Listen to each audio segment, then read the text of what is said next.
BRS MLC కవిత వ్యూహం ఏంటి? రాష్ట్ర రాజకీయాలకే ఆమె పరిమితమవుతారా, లేదంటే జాతీయ రాజకీయాలపై దృష్టి సారించారా? జాగృతి పేరుతో తెలంగాణలో పాలిటిక్స్ చేస్తున్న కవిత ఎన్డీఏ భాగస్వామ్య పక్షాల నేతలను కలవడం వెనుక ఉద్దేశం ఏంటి? అసలు బీజేపీతో బీఆర్ఎస్ పొత్తును వ్యతిరేకించిన కవిత ఇప్పుడు కమలంతో దోస్తీ చేస్తున్న పార్టీలకు సంబంధించిన నేతలతో భేటీ కావడం వెనుక ప్లాన్ ఏంటనేది చర్చల్లో నలుగుతోంది. ఢిల్లీ పాలిటిక్స్పై ఎమ్మెల్సీ కవిత ఫోకస్ చేశారా? ఇందుకోసం పక్కా వ్యూహంతో పావులు కదుపుతున్నారా అంటే అవునన్న వాదన బలంగా వినిపిస్తోంది. కేసీఆర్ కుమార్తెగా అందరికీ సుపరిచితురాలైన కవిత తెలంగాణ ఉద్యమంలో కీలక పాత్ర పోషించారు. జాగృతి పేరుతో ఉద్యమాన్ని పరుగులు పెట్టించారు. ఆ తర్వాత బీఆర్ఎస్ తరపున ఎంపీగా ప్రాతినిధ్యం వహించారు. ప్రస్తుతం గులాబీ పార్టీ ఎమ్మెల్సీగా రాజకీయాల్లో కీలక పాత్ర పోషిస్తున్నారు కవిత. ఢిల్లీ లిక్కర్ స్కామ్ తదనంతరం పరిణామాల్లో మళ్లీ తెలంగాణలో పొలిటికల్ గా మరింత యాక్టివేట్ అయ్యారు ఎమ్మెల్సీ కవిత. జాగృతిలోకి పలువురిని ఆహ్వానిస్తూ వలస వచ్చిన వారిని చేర్చుకుంటూ ముందుకు సాగుతున్నారామె.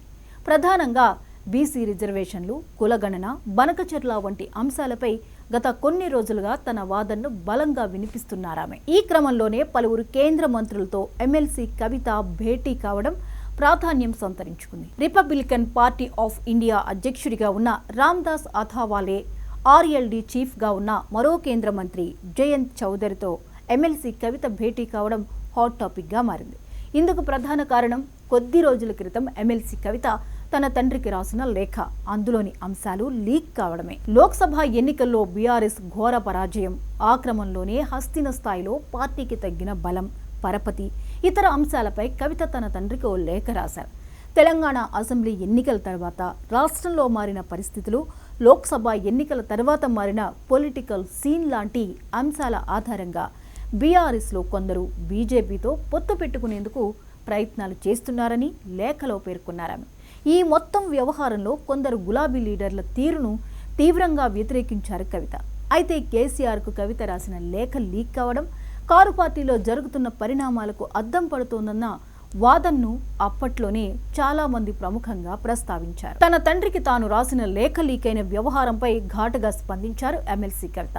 తన పరిస్థితి ఇలా ఉంటే పార్టీలోని సామాన్య కార్యకర్తలు, నేతల పరిస్థితి ఏంటని ఆవేదన వ్యక్తం చేశారు. కేసీఆర్ దేవుడని, కానీ ఆయన చుట్టూ దెయ్యాలున్నాయంటూ ఆమె కామెంట్ చేయడం హాట్ టాపిక్గా మారింది.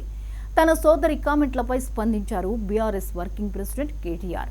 పార్టీలోని అంశాలపై ఏ స్థాయి నేతలైనా అంతర్గతంగా మాట్లాడాలని సూచించారు. ఈ ఎపిసోడ్ నాటి నుంచి కవిత విషయంలో బీఆర్ఎస్ నేతలు పెద్దగా స్పందించడం లేదనేది రాజకీయ విశ్లేషకులు సైతం చెప్పే మాట. సరిగ్గా ఇలాంటి పరిస్థితుల మధ్య బీఆర్ఎస్ తరపున కాకుండా జాగృతి పేరుతో పాలిటిక్స్ను మరింత ఉధృతం చేశారు ఎమ్మెల్సీ కవిత. ఇప్పటికే పార్టీలోకి వచ్చే పలువురికి కండువాలు కప్పారు. స్థానిక సంస్థల ఎన్నికల విషయంలో బీసీ రిజర్వేషన్లు తేల్చిన తరువాత ప్రభుత్వం ముందుకెళ్లాలని డిమాండ్ చేశారు. బనకచర్ల విషయంలోనూ తమ వైఖరి స్పష్టం చేశారు ఎమ్మెల్సీ కవిత. ఉన్నట్లుండి హైదరాబాద్ వచ్చిన కేంద్ర మంత్రులతో ఆమె భేటీ కావడం రాజకీయ వర్గాల్లో చర్చనీయాంశంగా మారింది. కవిత ఏం మాట్లాడారన్నది తెలియకపోయినా ప్రధానంగా బీసీ రిజర్వేషన్లు, బనకచర్ల అంశంపై చర్చించి ఉంటారన్న టాక్ నడుస్తోంది. కేంద్రంలో గతంతో పోలిస్తే మోడీ సర్కార్ ఇప్పుడు భాగస్వామ్య పక్షాలపై ఆధారపడే నడుస్తోంది. దీంతో రాష్ట్రానికి సంబంధించిన ప్రధానమైన అంశాలపై ఎన్డీఏ భాగస్వామ్య పక్షాలతో చర్చించి ఒత్తిడి పెంచవచ్చన్న ఆలోచన ఆమె చేస్తున్నారా అన్న ప్రశ్నలు వినిపిస్తున్నాయి.